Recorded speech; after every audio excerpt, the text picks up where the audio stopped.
Na aula de hoje, vamos dar sequência ao estudo dos crimes contra a administração da justiça. Encerramos a última aula com a análise do crime de denunciação caluniosa, aquele previsto no 339 do Código Penal. O nosso próximo é o que chama comunicação falsa de crime ou contravenção, previsto no artigo 340, que tem a seguinte redação: provocar a ação de autoridade comunicando-lhe a ocorrência de crime ou de contravenção que sabe não se ter verificado. A pena é detenção de 1 a 6 meses ou multa. A objetividade jurídica, ou seja, o que o legislador busca proteger, continua sendo a boa administração da justiça, que é sempre prejudicada quando se vê compelida a apurar uma infração penal, contravenção ou crime que não existiu.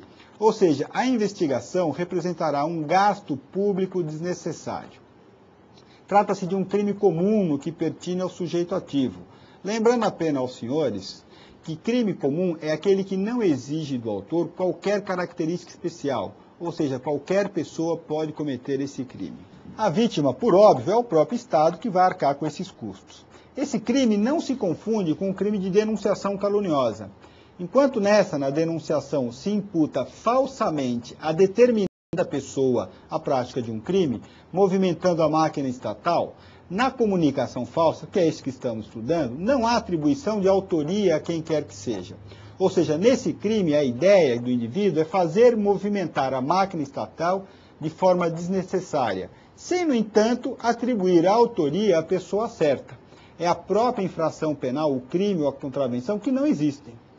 De outro lado, se o indivíduo atribuiu a autoria do falso crime a uma pessoa imaginária, uma pessoa que não existe, continuará existindo esta infração penal e não a outra.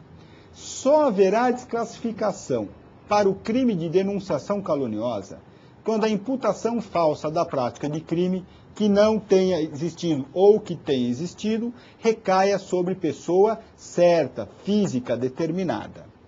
A conduta incriminada, portanto, o nosso tipo objetivo é a de provocar a ação da autoridade policial, administrativa, judicial, através da comunicação da existência de um crime ou contravenção penal. Essa comunicação pode se verificar através de qualquer meio, escrito, falado, tendo o autor a possibilidade de lançar mão do anonimato ou não. Alguns não se identificam e outros se identificam. O crime atinge a sua consumação quando a autoridade der início à ação que lhe compete, ou seja, a investigação propriamente dita. Vale dizer, ouvir testemunhas, diligenciar no local, etc. Providências que podem ocorrer em procedimento preliminar, não sendo absolutamente necessária a instauração de inquérito policial por parte do delegado de polícia, apesar de ser o que normalmente ocorre. Ou seja, normalmente se instaura o inquérito policial, mas para a consumação desse crime não é necessária a instauração formal deste inquérito. Essas próprias diligências preliminares já vão consumar a infração penal. De outro lado, se o indivíduo faz a comunicação, mas por circunstâncias alheias à sua vontade, a autoridade competente simplesmente não dá início a qualquer ação, nem instaura inquérito policial ou qualquer providência administrativa, aí haverá a mera tentativa dessa infração penal. Aqui discute-se a mesma questão vista no crime anterior, no que pertine à conveniência de iniciar-se a ação penal pelo crime da comunicação falsa antes do término da ação originada pela própria comunicação.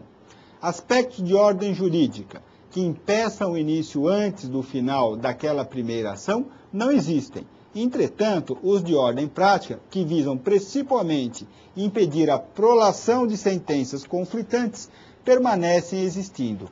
Assim, já havendo inquérito policial para apurar o falso crime, é de boa cautela que se aguarde o seu final, para só após o término deste inquérito dar-se início ao processo, eventualmente, pelo nosso crime de comunicação falsa propriamente dito. Sempre, evidentemente, com a preocupação de quê? De não se facilitar a prescrição dessa infração penal, ou seja, o promotor de justiça vai ter que estar atento a esta situação. No que pertine aos elementos subjetivos, ou à carga subjetiva, como chama o professor Damásio, é evidente que esse crime só é punível a título de dolo, e nem poderia ser diferente.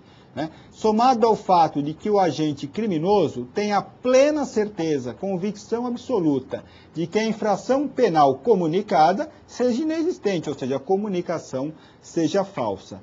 Não se aceitando dúvida quanto a esse aspecto, ou seja, não vai se aceitar o dolo eventual.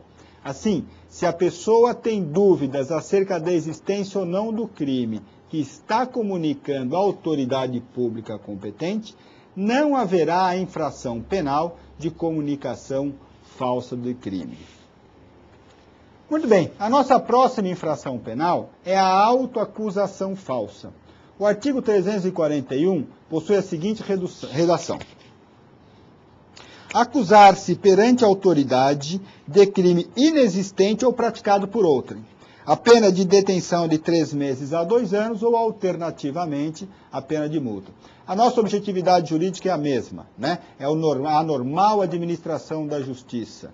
Trata-se também de um crime comum contra o sujeito ativo, podendo ser praticado por qualquer pessoa, menos uma: aquela que seja realmente autora, coautora ou partícipe do crime investigado. Esta é evidente, não pode cometer um crime de autoacusação falsa.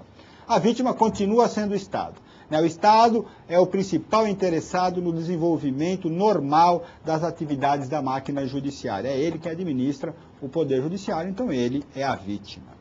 O crime consiste basicamente em acusar-se falsamente perante qualquer autoridade, seja ela judicial, policial ou administrativa, não se reconhecendo este crime se a autoacusação ocorrer perante servidor público que não seja autoridade competente, tampouco perante qualquer particular, ou seja, a autoacusação só vai existir quando o indivíduo se acusar falsamente perante uma autoridade que tenha competência para apurar aquela infração penal. Esse crime é diferente da denunciação caluniosa.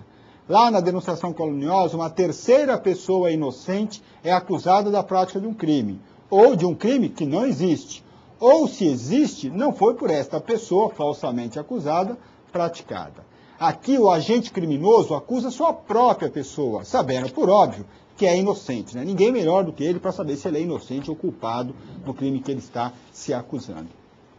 É evidente que não é necessário que a autoacusação falsa seja feita frente a frente com a autoridade, face to face, né? Não é necessária essa proximidade física. Ela pode ser praticada, inclusive, por outro meio, por meio escrito, verbal, internet, enfim. O importante é que a autoridade tenha conhecimento direto deste fato, ok? A falsidade da autoacusação pode estar tanto na existência do crime, ou seja, o indivíduo se acusa de um crime que não existiu, ou esta autoacusação falsa pode residir exclusivamente na autoria. Vale dizer, o crime existiu, mas não foi o indivíduo que está se acusando o autor deste crime. É evidente que uma acusação falsa em muito atrapalha o bom desenvolvimento da apuração correta do fato, ou mesmo resulta em desnecessária movimentação da máquina judiciária, que, como todos nós sabemos, não é nada barata. Pode estar parecendo para o aluno que é pouco provável que isso aconteça, mas não é.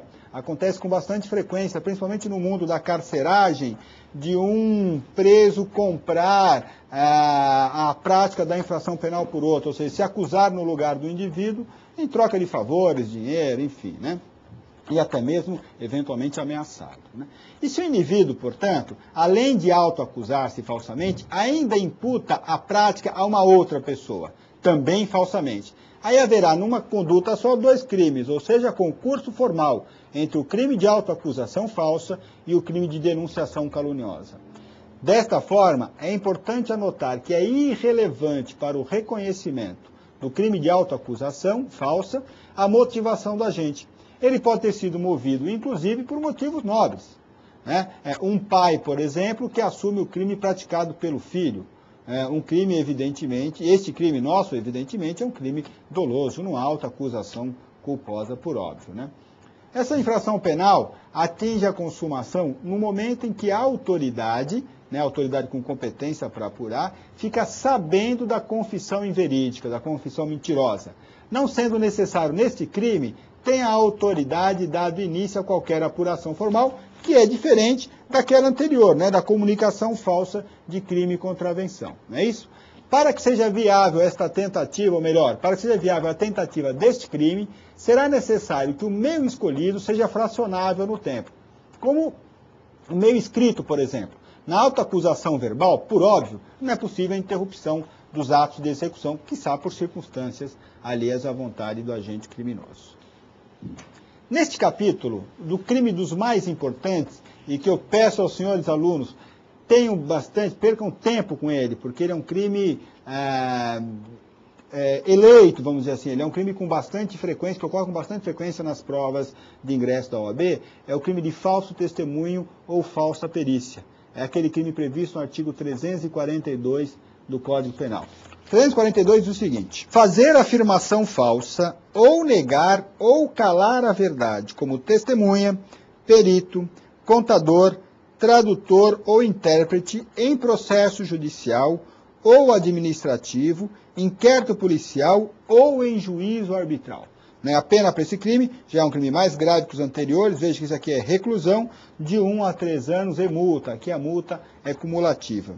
É bom lembrar aos senhores que esse dispositivo teve sua redação alterada em agosto de 2001, pela Lei 10.268.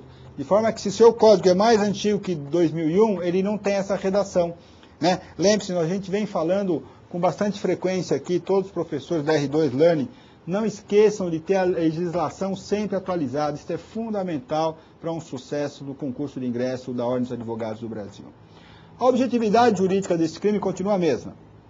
Ou seja, a administração da justiça, que no dizer do professor Damásio, diz respeito ao prestígio e seriedade da coleta das provas.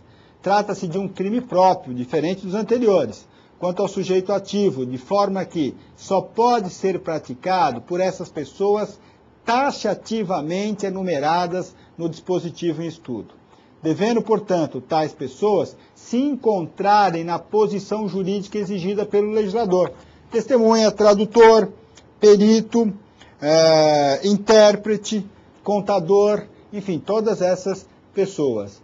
É por isso que a vítima e eventuais coautores ou corréus do crime onde foi prestado o falso testemunho não podem cometer esta infração penal. No que pertine à testemunha propriamente dita, há uma discussão no sentido de se saber se somente cometerá a infração penal aquela testemunha compromissada, ou se aquelas meramente informantes também podem cometer esta infração. A jurisprudência é bastante dividida neste ponto. Só para lembrar ao senhor, o senhor sabe que a testemunha ela pode ser compromissada, ou seja, não tem vínculo nenhum com as partes, nem com o autor, nem com o réu, então o juiz fala, só tem o dever de dizer a verdade sobre as penas do crime de falso testemunho. E nós temos uma outra forma de testemunha, que são os meramente informantes, ou seja, aquelas pessoas que têm um compromisso com qualquer das partes envolvidas e de forma que estão isentas de dizer a verdade. O pai de uma vítima, o irmão de um réu, de quem não se exige o compromisso. Para a primeira corrente, qualquer testemunha, compromissada ou não, pode cometer esse crime, na medida em que o falso testemunho não deriva do compromisso assumido pela testemunha, e sim do prestígio da justiça. Esse entendimento é o adotado pelo Supremo Tribunal Federal. Já para a corrente diametralmente oposta e mais largamente utilizada, em especial aqui pelo Tribunal de Justiça de São Paulo, somente a testemunha compromissada pode cometer essa infração penal. Não havendo compromisso, não haveria o dever de dizer a verdade. E, consequência disso, não haveria infração penal na mentira dada, na mentira contada por essa testemunha. Questão das mais controvertidas diz respeito à possibilidade do concurso de pessoas no crime de falso testemunho, na coautoria no crime de falso testemunho. Aqui também temos duas posições antagônicas. A primeira, a majoritária, afirma que não é possível tal concurso, tratando-se de um crime chamado de mão própria, só podendo ser praticado pelo executor do núcleo do tipo, ficando impune, por exemplo, um advogado que instruiu a testemunha a mentir. A segunda posição é o contrário. Entende que é possível o concurso de pessoas, uma vez que nos termos do artigo 30 do Código Penal, vocês lembram do artigo 30? Eu vou ler para os senhores. O artigo 30 eu vou ler rapidinho porque ele é importante. Diz lá: Circunstâncias incomunicáveis. Não se comunicam as circunstâncias e as condições de caráter pessoal, salvo quando elementares do crime, né? Elementares do fato, típico. Como é a nossa hipótese. Tanto o Supremo Tribunal Federal quanto o Superior Tribunal de Justiça já decidiram nesse sentido. Inclusive, ao analisar a situação do advogado que instruiu uma testemunha para mentir. De forma que a posição majoritária pela doutrina e pela jurisprudência não é aquela adotada pelo Supremo e pelo Superior Tribunal de Justiça, pelo menos dos levantamentos que nós fizemos. Já em relação ao tipo objetivo, a execução do crime propriamente dito, é de se ver que são 3 as condutas. 1, a de fazer uma afirmação falsa. 2, a de negar a verdade. E 3, a de calar a verdade. Na primeira conduta, o indivíduo conta uma mentira, ele fala algo inverídico. Na segunda, a mentira está em se negar um fato que ele sabe ter acontecido. Ou seja, ele sabe da existência do fato e diz que não conhece o fato. E por fim, na terceira conduta, a pessoa esconde, omite o que efetivamente sabe. Então a mentira estaria na omissão de não contar o que sabe. É importantíssimo notar que somente haverá o falso testemunho quando a falsidade recair em qualquer das suas 3 formas que acabamos de dizer, mas sobre um fato juridicamente relevante. Ou seja, um fato que tenha capacidade para influenciar a decisão da causa posta em análise. A mentira que recaia sob circunstância absolutamente desprovida de interesse para a questão não chega a atingir o bem juridicamente protegido, que é a administração da justiça, e, portanto, não vai configurar uma infração penal. É também importante que os senhores tenham atenção que não é indispensável para que se configure, se concretize essa infração penal, que o fato alterado pela testemunha mentirosa tenha efetivamente influenciado o resultado do julgamento. O importante é que ele tenha capacidade para isso, para influenciar, e não que ele tenha resultado uma influência concreta. Não é necessário, portanto, que essa influência efetivamente ocorra. Da mesma forma, não haverá o crime de falso testemunho quando a informação recair sobre seus dados qualificativos, os dados qualificativos da testemunha, por óbvio. O nome, nome de pai, nome de mãe, RG, CPF, endereço, enfim, essas informações que identificam o ser humano, salvo se esta informação for relevante para o deslinde do processo, situação que me parece muito pouco provável de ocorrer, mas não impossível, né? A falsidade é dita positiva, ou seja, a falsidade positiva, quando o indivíduo afirma um fato irreal. E ela é dita, conhecida como falsidade negativa, quando o indivíduo nega a existência do fato real. É uma classificaçãozinha que também se acha na doutrina, a falsidade positiva e a falsidade negativa.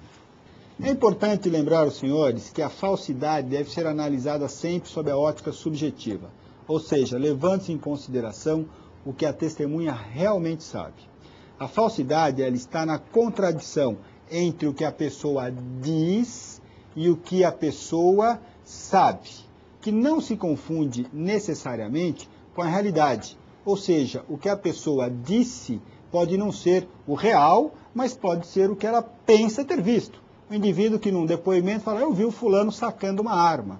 Quando, na verdade, o que o indivíduo sacou seria um telefone celular. Se ele soubesse que o que foi sacado era um telefone celular, haveria falsidade no seu depoimento. Se ele achasse e acreditasse sinceramente o que ele viu sendo sacado era uma arma, então não haveria falsidade do testemunha, mesmo tendo concretamente sido sacado um telefone celular e não um revólver. Discute-se também acerca da possibilidade da ocorrência deste crime quando o depoimento é prestado em sindicância administrativa. Se os senhores se lembrarem bem, o dispositivo legal não trata dessa espécie de procedimento.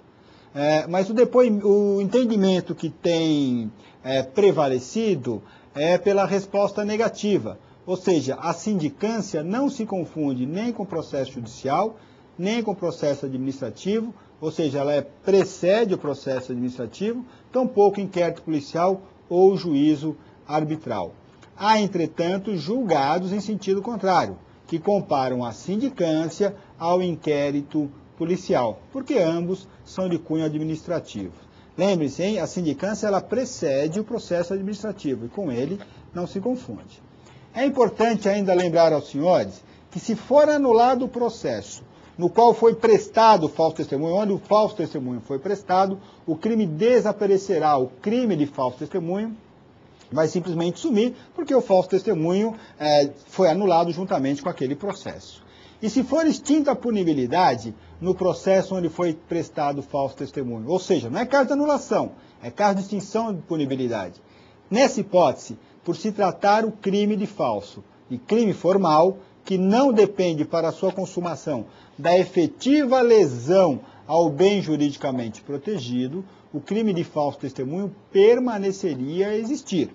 Há, entretanto, entendimento em sentido contrário. É importante ressaltar aos senhores que o falso, para continuar a existir, deve ser praticado antes da circunstância que teria dado causa à extinção da punibilidade. Ok?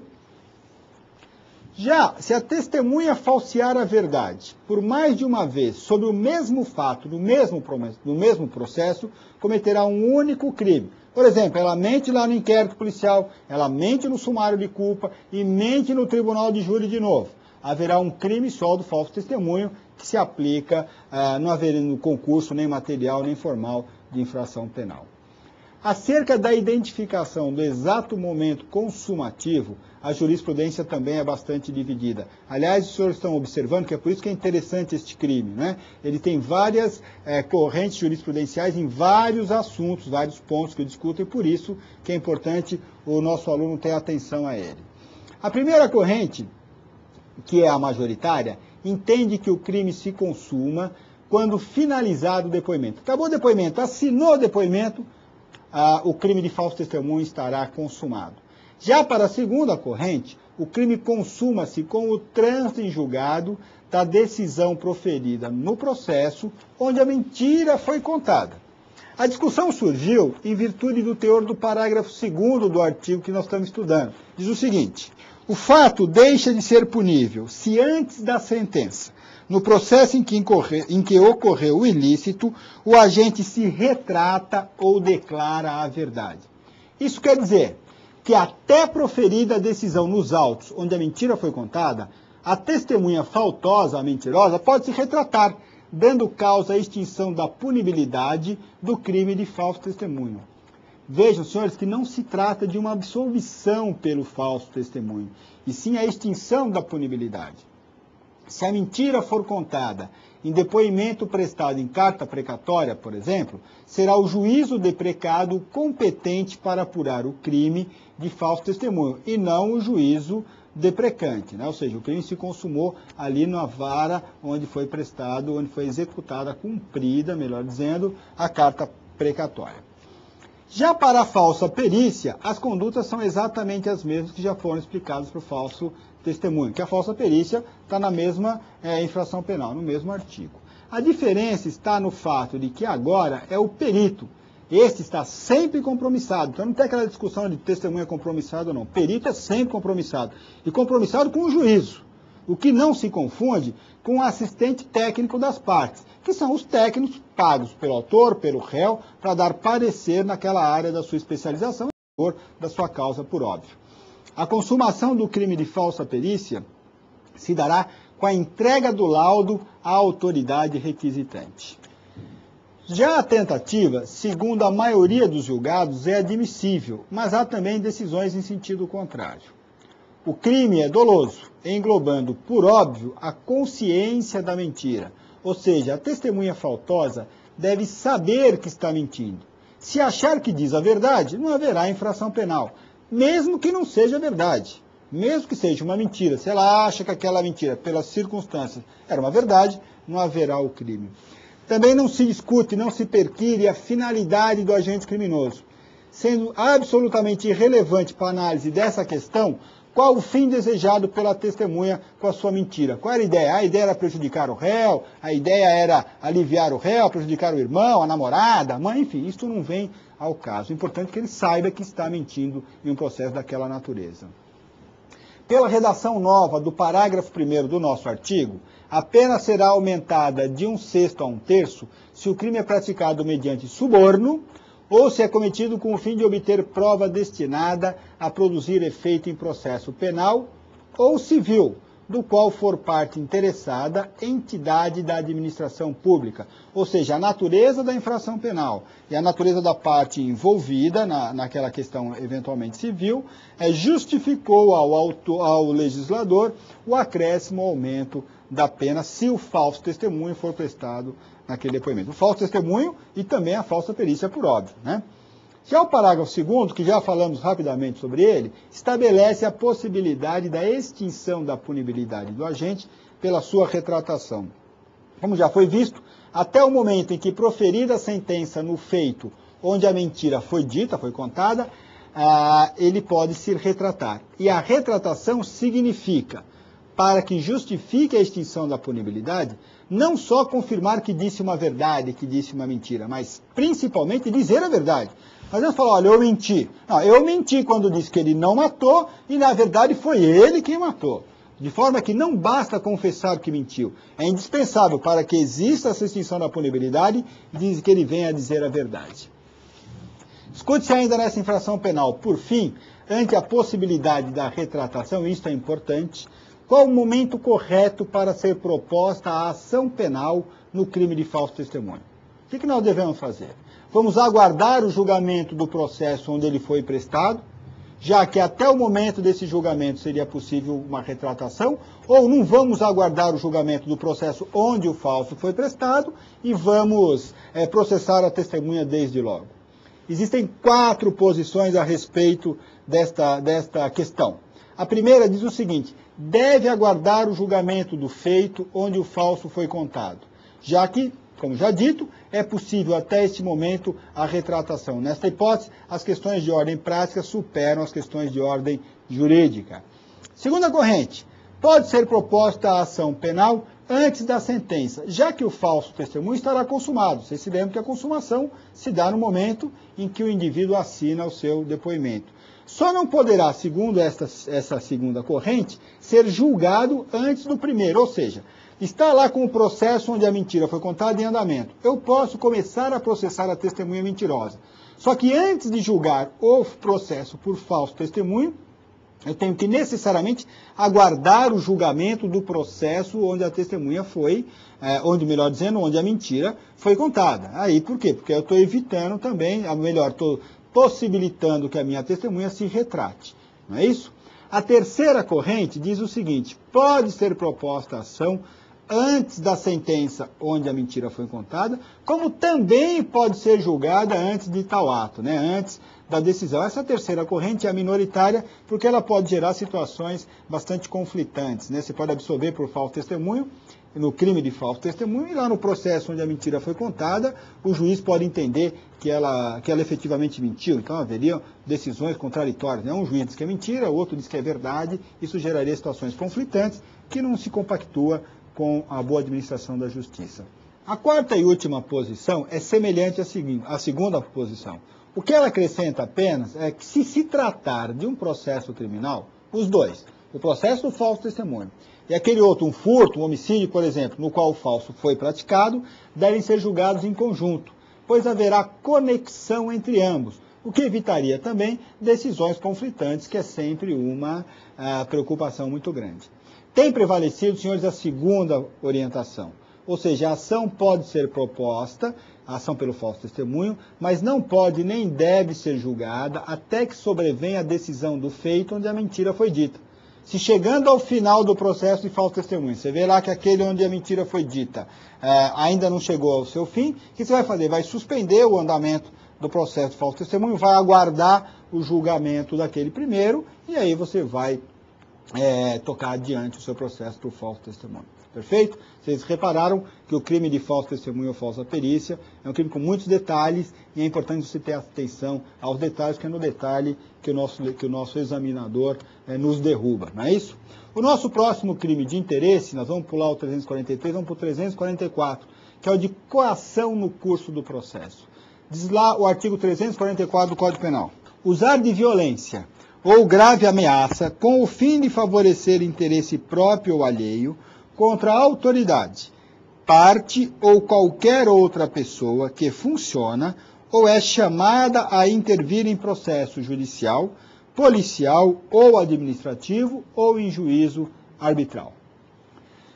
A objetividade jurídica deste crime continua a mesma, né? Continuamos no crime contra a administração da justiça. Aqui, mais especificamente, a normal prestação jurisdicional, ou seja, né, que os autores, os indivíduos que atuam naquele cenário, tenham liberdade para que consiga chegar à solução da questão posta sob apreciação.